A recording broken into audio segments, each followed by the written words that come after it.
Is it okay if I try sharing my screen to make sure it all works? Sure, go ahead. Okay.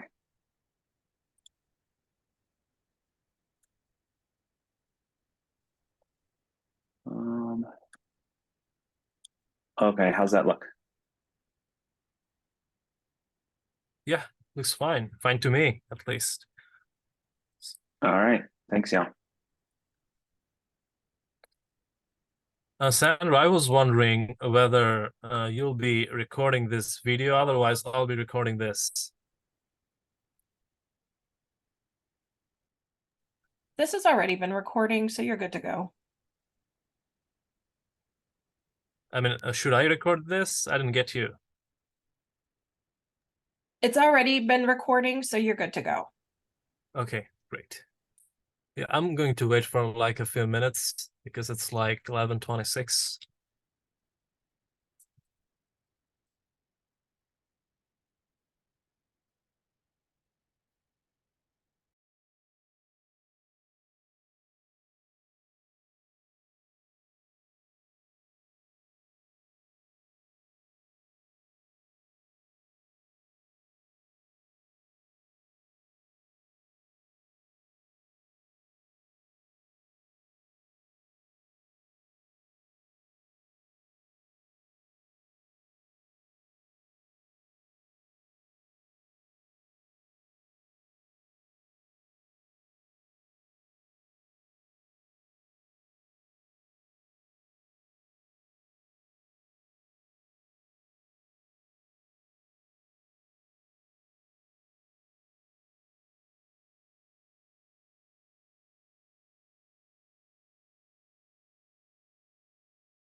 So I think it's 11:30 and it's a good time to start. So welcome everyone to the Bioinformatics seminar organized by Institute of Bioinformatics and Bioinformatics Graduate Student Organization. Today, we have the pleasure to have Spencer J. Fox as the seminar speaker. So Dr. Fox is an assistant professor at the University of Georgia in Athens. He is jointly appointed in the Department of Epidemiology and Biostatistics and the Institute of Bioinformatics. He joined IUB in 2022. he got his PhD from the University of Texas at Austin at Mayer's lab. He was supervised by Dr. Lauren Ansel Mayers. And after graduating, after getting his PhD, he went on to explore the industry, but he missed academic research. So he joined Mayer's lab again as the associate director of the UT COVID-19 Modeling Consortium. So basically, what Dr. Fox does is he tries to understand the transmission process, and in industry, he tried to understand the transmission process of information and, importantly, misinformation. So now he basically tries to understand the transmission of infectious diseases, and he is an expert in developing statistical, epidemiological, and computational methods on the transmission process of different infectious diseases. He's pretty passionate about integrating human behavior and responses in epidemiological model and promoting health equity in infectious disease modeling. So much so that he went on to the Republic of Congo as a researcher to understand the transmission of Zika viruses, and he got a grant from the National Geography Channel, I guess, and it was a grant named National Geographic Young Explorer Grant, which seems pretty cool to me. And he's a pretty outdoorsy person. He likes stuff like hiking, backpacking, camping, and whatnot. So please join me welcoming Dr. Spencer J. Fox in giving his talk. Thank you. Thank you for that really nice introduction. Yes, I've now added fly fishing to my outdoor repertoire, and the Democratic Republic of Congo trip was one that I took during my dissertation, actually. And I joined a team at the CDC carrying out a monkeypox clinical vaccine trial. It's actually the monkeypox vaccine that is now available to everyone and is being used in response to the current epidemic. And that was a safety and efficacy trial. And that work was not actually about Zika, it was about Ebola virus. So I was actually in a village that had an Ebola outbreak a few years previously, and was capturing data about those villages to do some modeling work to try and understand how Ebola spreads in rural villages. Anyway, thank you for the great introduction. Thank you for having me. I am sorry that I'm not there in person this semester. Is a crazy travel semester for me, so I'm excited to be able to join you over Zoom. One thing I want to mention is this talk, I'm hoping will only be about 35 minutes, so I'm looking forward to questions and discussion, and I would encourage you all to interrupt me during the presentation if you have questions, because I'd rather address those right in the moment than wait till the end. Okay, so today I'm going to talk about actionable modeling of outbreaks for public health, and I wanted to give a little bit of background on what it is exactly that I do. So infectious diseases are a major cause of global mortality, as we may know. So they cause about 25% of all mortality globally. If we look at infant mortality, this rate actually increases. It's about 1/3 of all infant mortality globally. And if we narrow in on just low-income countries rather than looking fully across the globe, infectious diseases actually cause 6 of the 10 leading causes of mortality in low-income countries. So, significant cause of morbidity and mortality. I specifically work on emerging infectious diseases, and of which there are dozens of them around the globe that are all of potential pandemic concern. And so here, just showing a global map, and the blue dots indicate specific locations where emerging infectious diseases have been identified that could be of pandemic concern. And so the interesting thing about emerging infectious diseases is right now we've actually seen potentially a slight increase in the frequency in which diseases are emerging and re-emerging. Re-emerging meaning They are old diseases that we've known for a while, but now are expanding in range or frequency. And so here I'm just showing some of the significant outbreaks and pandemics that have occurred over just the past 20 years. And what you see, and what we've seen over the past few decades, is, some people will argue that the frequency in which we're seeing these diseases is not increasing, but certainly it's not slowing down. And so this is going to be a problem for decades to come, as the factors continue to be ripe for disease emergence and reemergence. So what do I actually do?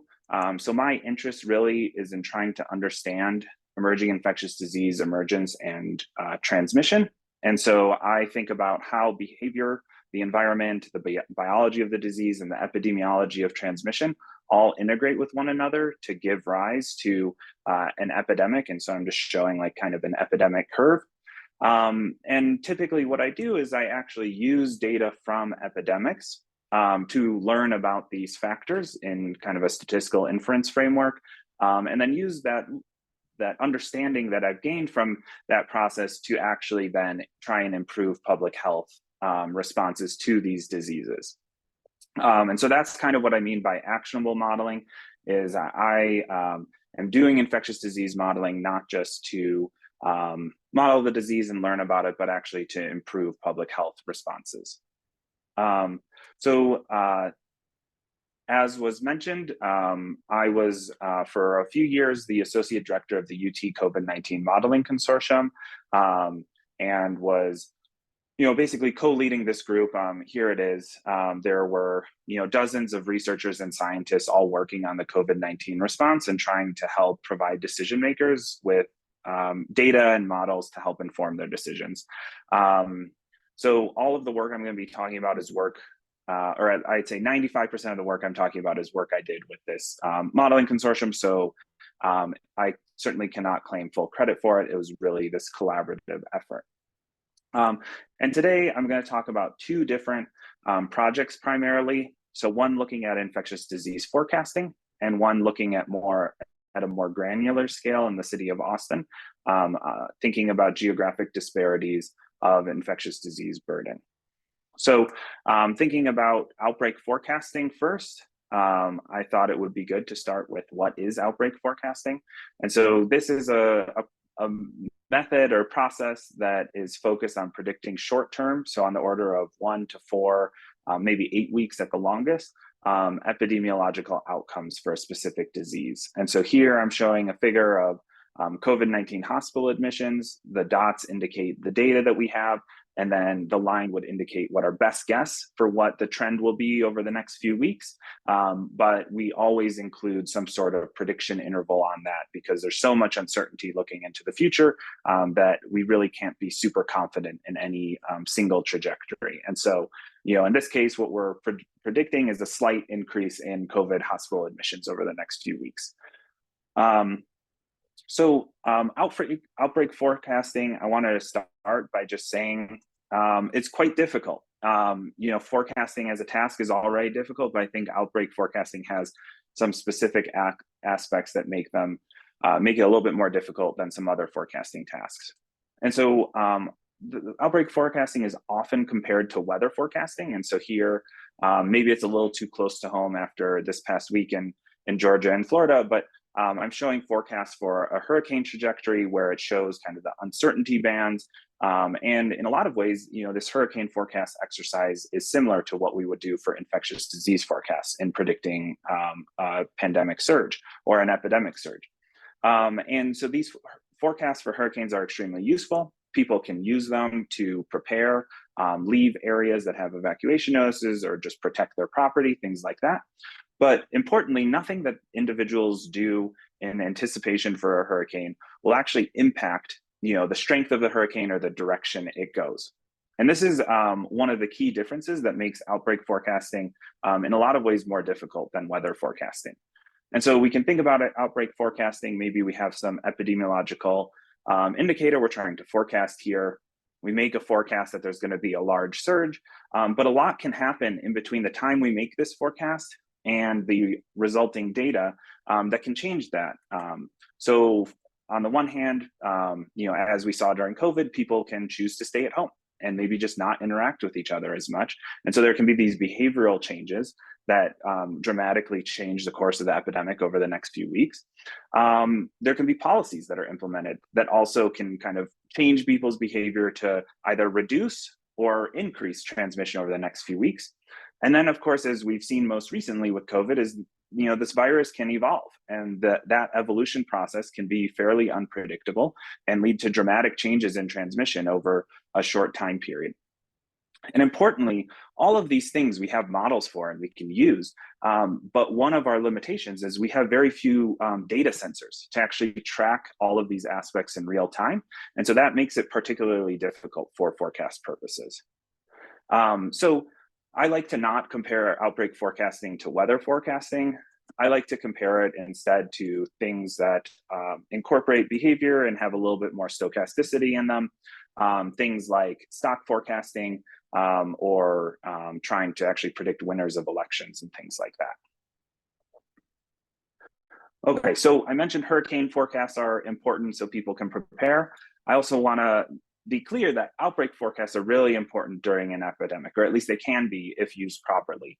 And so in anticipation of a surge, outbreak forecasts can help with resource planning. So many places had to enact alternative care sites during the pandemic. So just knowing how many hospital beds you're expected to have or you're expected to need over the next few weeks can really give you the lead time to create alternative care site to handle any overflow from hospitals. Things like ventilators, antivirals, vaccine, planning where they should be and when they should be there can also be a nice output of outbreak forecasting. The other important aspect is, forecasts can inform interventions that are put in place and also community responses. And so I think it's important to inform communities of the transmission levels in the area so that people can make informed decisions about how best to protect themselves if they're able. Okay, so getting into our forecasting work a little bit, this outbreak forecast model that I'm going to talk about was the first or one of the first projects we did for the Austin COVID-19 task force, which was composed of us along with elected leaders, public health officials, and healthcare professionals. So it was this nice group of individuals that were trying to make these data-driven decisions. And it was really, we were like hand in hand with the decision makers. And so I'll talk a little bit more about that later on in the talk. The first thing we did with our forecast model is we needed to identify what data we wanted to use to power our forecasts. We knew that we wanted to use two types of data, basically. The first one is an epidemiological data, and that's basically the data that we thought would consistently let us know how epidemiological trends were changing in the community and what was actually going to be important for the decision makers. And then the second one was a behavioral data. And so we know that if we want to make forecasts a few weeks down the road, well, the behaviors that happen today are going to inform what, COVID-19 case counts or hospital admissions will be a couple weeks down the road because of the time delays. And so we wanted to incorporate behavioral data so that we would better be able to anticipate changes in the pandemic. For the epidemiological data, we chose to use hospital admission data. And this was basically at the time when we were doing this in March and April of 2020, this was the only reliable indicator of COVID-19 case counts. And we figured that the city would be most interested in understanding if we're going to reach or breach hospital capacity. And so we set up a system to actually gather those data from the hospital systems in Austin. On the behavioral data front, we gained access to this anonymized cell phone mobility data from SafeGraph, which basically provides estimates of how many individuals are visiting different sites or interacting with one another, how mobile they are. And so we were able to use this data as kind of an indicator of how much how much transmission roughly was happening in a community.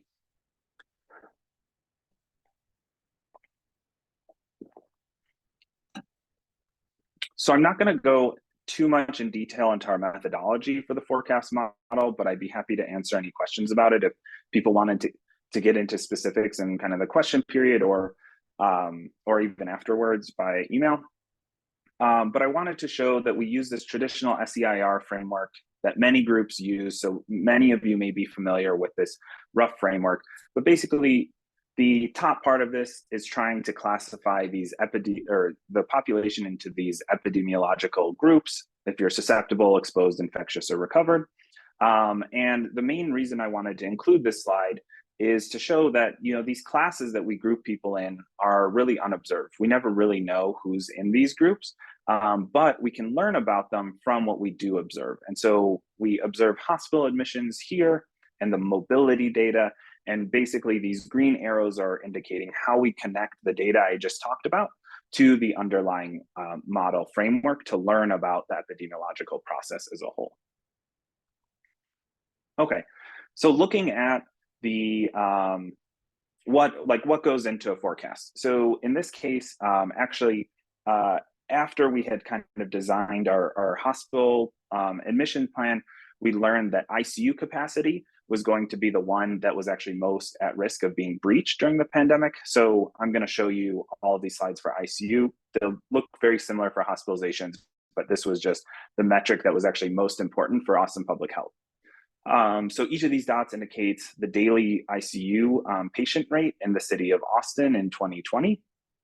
And so imagine we're at this vertical dashed line of today. So we have all of the data leading up to this, and we fit our model to it using this kind of pseudo-Bayesian forecast process that provides us with uncertainty estimates.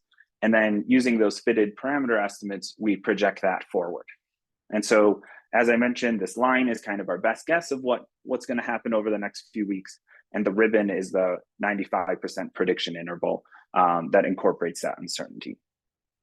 And so what we found is that our forecasts were actually capturing these evolving risks quite well. So if you look at the ICU data, it doesn't necessarily look like there's a major increase coming, but our forecast model, potentially because of that mobility indicators that are provided into it, was able to pick up on that relatively quickly. And so that gave us some confidence in the model. Looking retrospectively over the first year or so of the pandemic, we found that our forecast model was actually capturing those evolving risks quite well. Now, there is a lot of uncertainty in our forecast, but we think that's actually because it was capturing the true uncertainty in the system well, rather than, you know, being too uncertain about the future. One thing I wanted to point out with this figure is that this horizontal dashed line here was actually the city of Austin's estimated ICU capacity. And so one of the things we did with these forecasts was estimate the probability of exceeding ICU capacity over the next few weeks. We estimated, you know, the timing that would happen, things along those lines. So really actionable estimates that the city could use in anticipation of surges to basically support or make sure like the resources were in place if that were to happen. Okay, so our forecasts were a major component of the city of Austin's response, and we updated them pretty much every day for about 2 years, from March 2020 to March of 2022. And we updated them on this dashboard that was basically widely broadcast around the city of Austin. And so the elected leaders, the public health officials, the media, the general public really all use this dashboard. It was visited by a couple 100,000 people, unique visitors over the course of the pandemic, with, you know, millions of individual visits. And so one thing we thought was nice is that, you know, since everyone was talking about the same projection, it actually became kind of like this community resource that everyone started using. And so you can see here, I pulled out news media headlines that were used about forecasts that we made at various points in time during the pandemic. So this is kind of how they were talking about it. So like Austin's new COVID-19 projections for December are trending back upward. And so that was, you know, because there was consistency across all these levels, that actually allowed individuals in the community to kind of know where to look to understand their own personal individual risks. The forecast also contributed to the timing of alternative care sites and staff support requests that were made to the state over the course of the pandemic. So those were kind of the actionable, other than community informing, those were kind of the actual public health aspects that were used. Okay, so we now have expanded our outbreak forecasting efforts well beyond just the city of Austin. Oh, I'm seeing a chat. Do you expect the prediction confidence to change with different R naught? Kelvin, do you want to say a little bit more about that?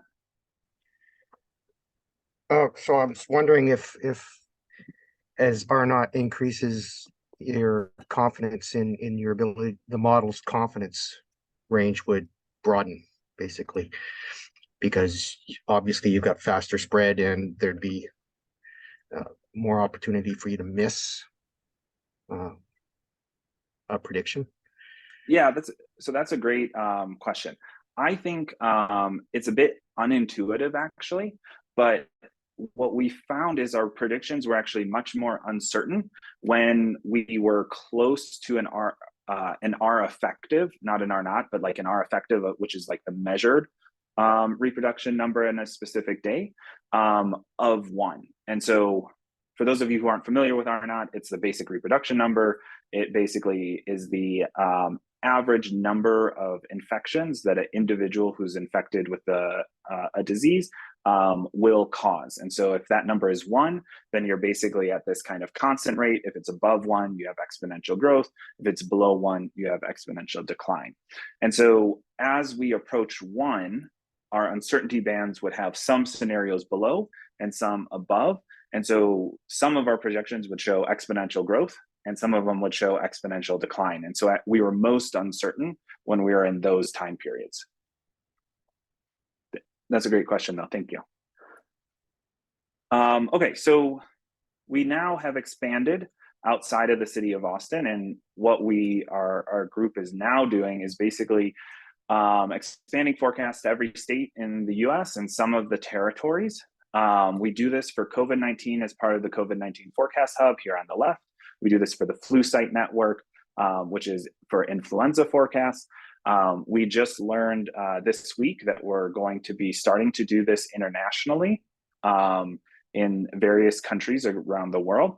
And soon we're also going to be doing forecasts for RSV, which is another respiratory virus that is one of the major causes of mortality and hospitalization for infants, actually.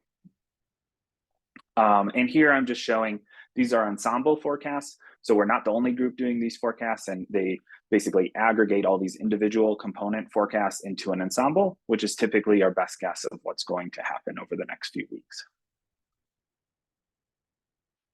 Okay, so that's all I have about forecasting. I could talk about it for hours on end, but I thought I'd give a little bit of diversity to this talk. So I wanted to talk a little bit about geographic disparities in Austin.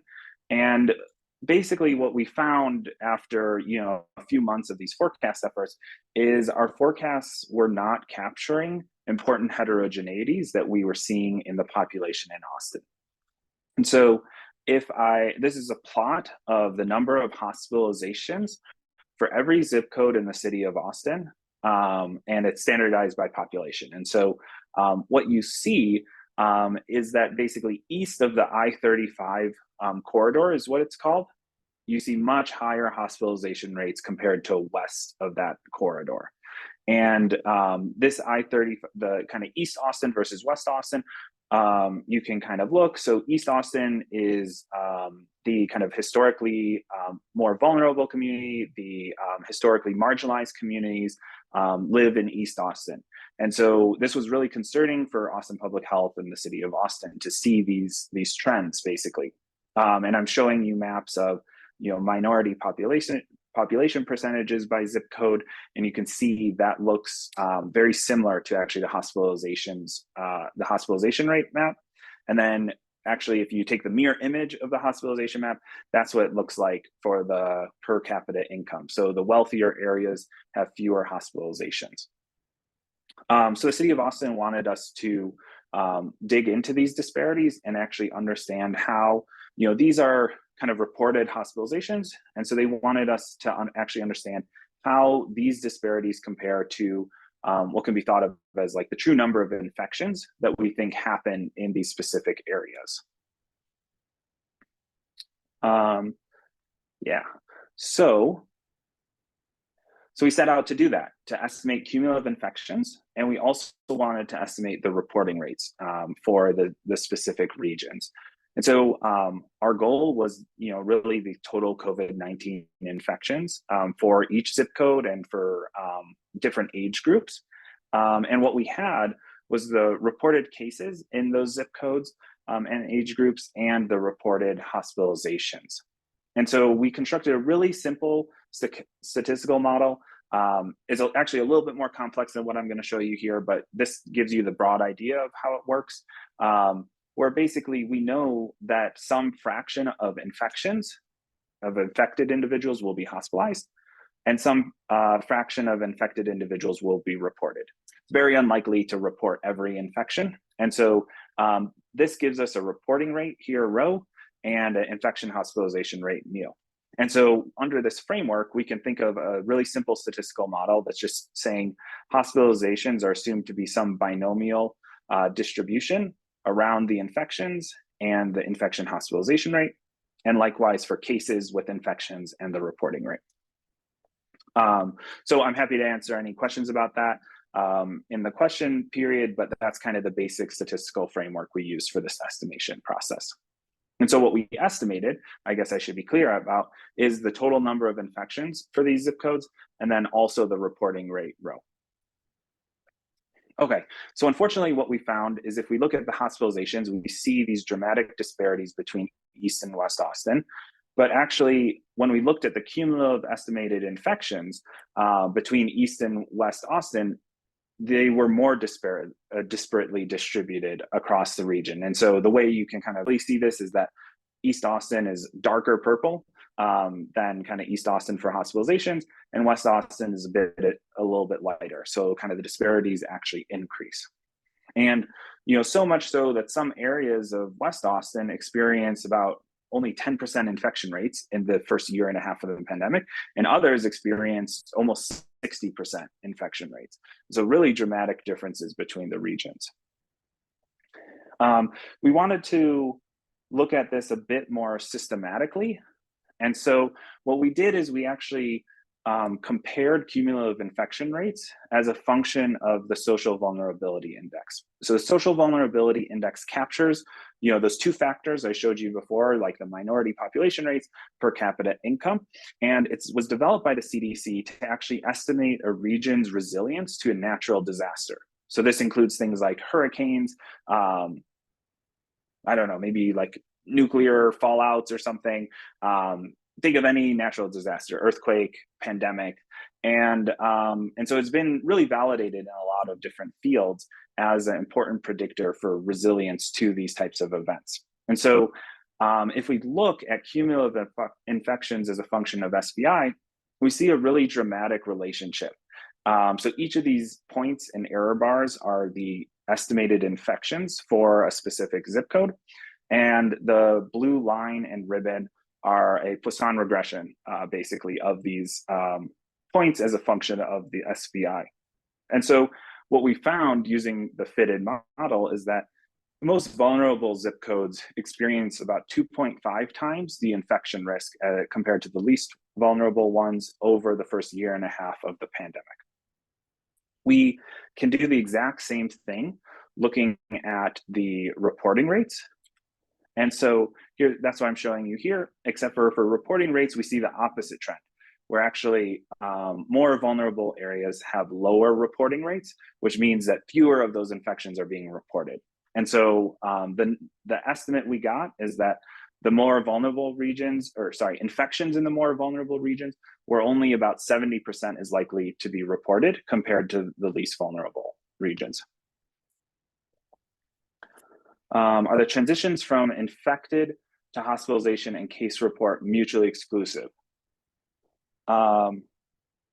No, infections can both become cases and be hospitalized. So there's correlations there. Good question though. Okay, so we see these dramatic disparities in infection and reporting rates. So what did the City of Austin, Austin Public Health actually do to try and address these? And so it's not just that individuals in East Austin are more likely to be hospitalized, they're actually getting infected at higher rates. And so one of the things is we knew that the essential worker rates in East Austin were higher compared to West Austin. And so we also knew through surveys that individuals were showing up to work sick because they, you may remember at the time, there was this federal sick pay program where you were able to actually skip work and the federal government would pay your salary at that point in time. So there was kind of no incentive to go to work. However, it actually took some time for that money to come in, and there was some uncertainty. They weren't always approved. And so what the city of Austin did is they actually locally streamlined the sick pay applications so that individuals would be confident that they would be paid if they stayed out of work if they were sick. Then they also did a number of neighborhood specific campaigns and did a lot of community outreach. So they distributed personal protective equipment, they increased free testing resources in those regions, they increased awareness of COVID-19 and of APH resources. And then ultimately, when vaccinations became available, they did their best to try and actually put vaccine distribution centers kind of in neighborhoods that had been hit the hardest by the pandemic over that year and a half. Unfortunately, we've actually monitored this over time, and what we've seen is that the disparities in Austin have declined over time, but never actually got to a point where East and West Austin were experiencing similar levels of infection. And that was true through the first 2 years of the pandemic, at least. But we imagine it's still true today. Okay, so so that's kind of the two research projects I'm planning to talk about. I wanted to talk a little bit about what epidemiological or kind of about the COVID-19 task force and the outcomes we saw in the city of Austin. I really think that embedding our modeling group in the COVID-19 task force was this really nice experience where decision makers were able to get the data and advice they needed in this kind of real-time environment so that they could make decisions quickly. And overall, I think the COVID-19 task force in Austin feels like this was a successful collaborative relationship. We have seen, if you look at raw mortality rates in the city of Austin compared to other cities in Texas, the city of Austin has the lowest mortality rate across other cities, and it's about 50% lower than the average mortality rate in the state of Texas. If you compare Austin mortality rates to other similarly sized cities in the United States, some of them did better than others, but Austin is the lowest amongst all of the similarly sized communities. And so we really feel like whatever happened during the pandemic seems to have helped protect the citizens of Austin. And I'm personally very proud of all of the work we did. Okay, so I talked about two different projects that I worked on as in the COVID-19 modeling consortium. There's a number that we did, and that just gives you kind of a flavor of the type of work that the Fox Lab does and is going to do. So we have rapidly grown over the past few weeks. So there's now 5 of us and probably going to be another addition over the next few weeks or months. So please reach out to us, come to our website and contact us if you're interested in any of the work we're doing. I wanted to end on kind of just re-emphasizing the type of work we do. We integrate disparate data sources with statistical models to learn about and respond to emerging infectious diseases. But I wanted to give a little bit of a sense of the type of data and approaches we use, because we're excited to share our expertise with the Institute of Bioinformatics, the students and other faculty, and also to learn from you all. So some of the types of data we use on the biological front, we use genomic data, we use immunological data, we use ecological and evolutionary data about viruses, all incorporated into the models we produce. We use epidemiological data, so I mentioned hospital admissions. We use other time series data, such as cases or mortality. We use vaccination rate data.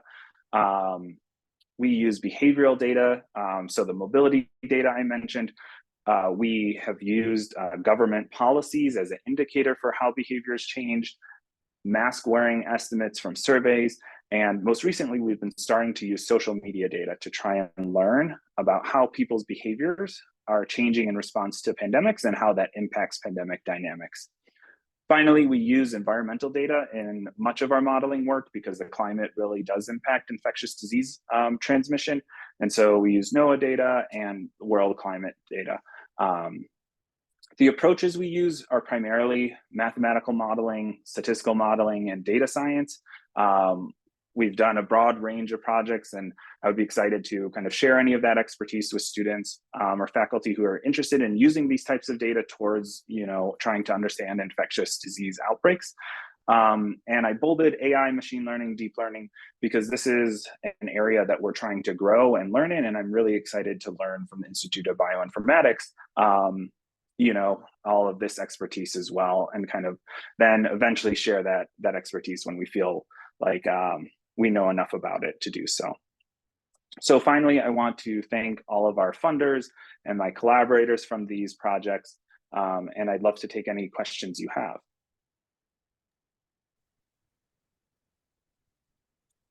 So thank you for the cool talk.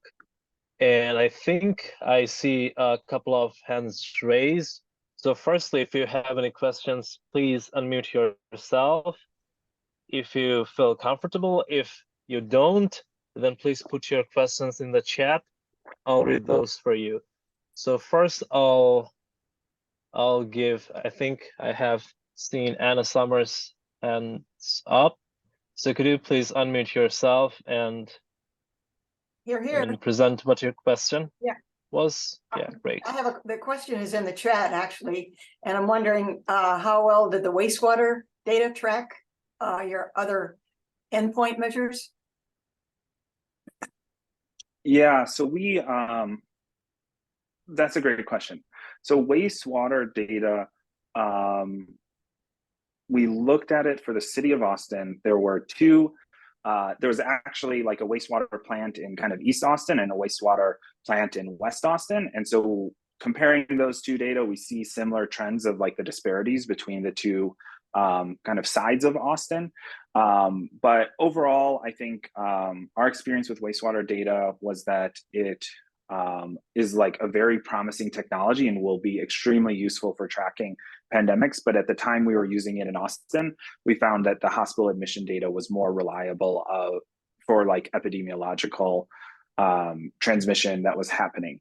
I do think wastewater data has become more reliable since kind of that first year and a half of the pandemic that we were really kind of looking at it. And so it'd be really interesting to look at it again, basically with the recent data. In principle, in looking at it, how do you think it would, given what you know now, how do you think, what variable, what endpoint do you think it would most modulate or most powerfully interact with? So I think now the wastewater data, do you mean like which epidemiological outcome it would be most predictive of? Well, just pick one, sort of like hospital deaths or ICUs or ventilators, whatever sort of critical endpoint. I think it would be closest to hospital admission. Right now, people aren't getting tested nearly as much, so that relationship between wastewater data and cases is probably much lower than it used to be. But hospital admissions are still keeping track of case count or cases of individuals in the hospital. So I think that would be probably the best kind of comparator. Yeah. Thank you. Thank you. Great. So Olivia, you can go ahead and ask your question. Okay, perfect. Thanks so much for your talk. I really enjoyed it. I'm curious about how you deal with like data, like personal privacy or like data privacy concerns when you're working on the personal interaction data. So like the stuff you were getting from cell phones, from my understanding. So I'm just curious about like, how do you navigate like getting the amount of data that you need to do these models, but also maintaining people's data privacy. And just any thoughts that you might have on that, or how you go about trying to obtain that data. Sure. So the mobility data is this kind of, you know, the one we had access to. We didn't have access to the full, I would say, like raw data mobility. And so these were kind of aggregate mobility estimates that were like anonymized before we even got them. So in that sense, I guess I will say that, like, in all honesty, I worked with creepier mobility data when I worked for an industry, like as a data scientist in the industry, than what we were working with. So we couldn't really learn anything about individuals from our data, or at least we never tried to. I'm not sure if you could have, but we couldn't also publicly release that data because it was provided to us from a company. So we would have to point people to that. The data that we did have to be concerned with was our hospital admission data. And so we were actually provided, it was anonymized, lineless hospital admission data for the city of Austin. And so every hospital admission that happened, we had information about them, and we're able to like include that in our models. And obviously we're not able to share that, and had to set up you know, pretty strict data warehouse rules for how we could use that data over the course of the pandemic. Good question, though. Great. So next is Luke, and after that, Nathan and Kelvin Luther.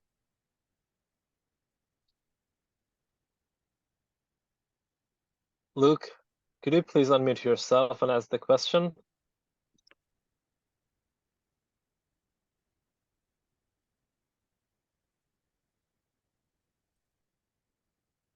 I suppose he has some connection issue. We'll get back to him. Nathan, you can go ahead and ask your question. I don't know if you can hear me, but we can hear you all right. Funded by Tito's Vodka? I'm sorry, really weird question. The COVID-19 modeling consortium was made possible by a generous donation from the founder of Tito's Vodka. And actually I should change that, because now their philanthropic arm is called Love Tito's. It's actually not Tito's Vodka. But I guess, like, yes, but it's technically Love Tito's now is the donor. No, that's awesome. Thank you so much. I was like, I thought I was like making a mistake or something. I'm like, wait, what's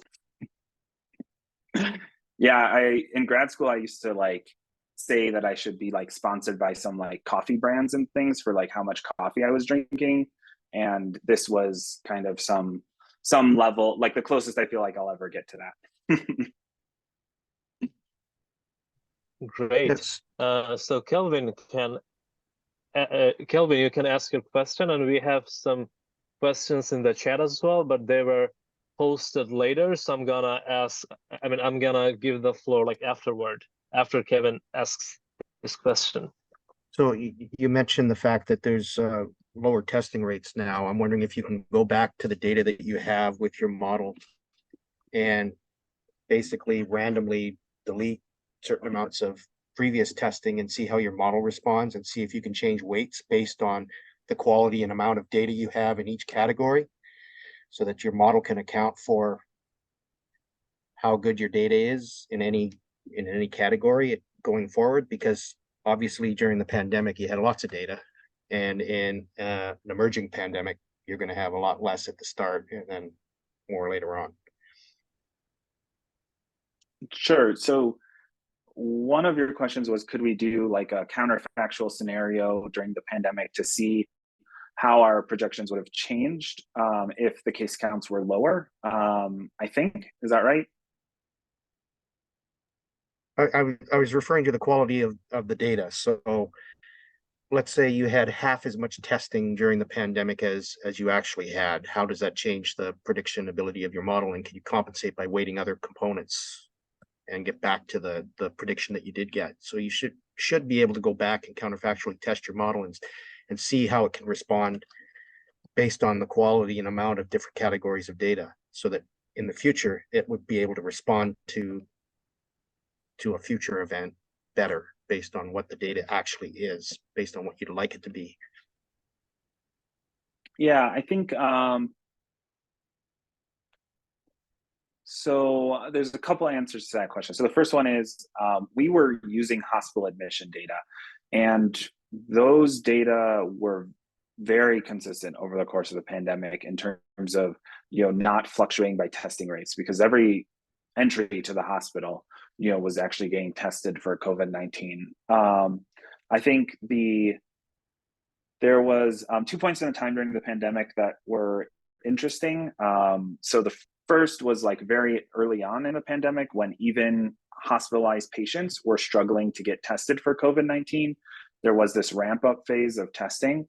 And so you're absolutely right. Like during that time period when the reporting rates of hospitalizations were changing rapidly while the outbreak was actually growing, that was probably the hardest point in time to forecast when we look retrospectively. But we didn't actually have our forecast model running at that point in time, so it didn't really impact the forecast we were providing to the city of Austin at the time. The other interesting time period was during the Omicron wave. What we found is actually hospital admissions like shot through the roof for the Omicron epidemic. So largest epidemic we ever had. But part of it was the fact that we have estimated that at the peak, about 3 to 5% of the population was actually infected in any given week. And what we were seeing is that people who were coming into the hospital with anything, were also getting tested for COVID and showing up in the hospital admission data because they had COVID, but they weren't actually in the hospital for COVID. And so that at that point in time, we actually did some modeling work to try and see how it impacted our projections. And ultimately, we were thankful because it didn't have too much of an impact looking at those data issues. Great. So, question from Yuntel. There are two questions here. So the first one is, what types of regression models were you using to fit the incidence data? And the second one is, any attempts at accounting for spatial correlation in behavior or dynamics across municipalities? So I'm assuming that this question relates to the geographic disparity component of this talk, but let me know if you were talking about the forecasting stuff. But the geographic disparity work, we used a Poisson regression model for like fitting that scatter plot. So that was the regression model we used. In the specific estimation framework we used, maybe I can just show my slide real quick. We didn't actually account for any spatial relationships between zip codes or any age relationships. And it was because we really wanted the data to tell us what was happening. If we, there were other papers that kind of hard coded these spatial relationships or the way that people of different ages interact with one another. And I think those are informative, but we wanted to try and do this without that.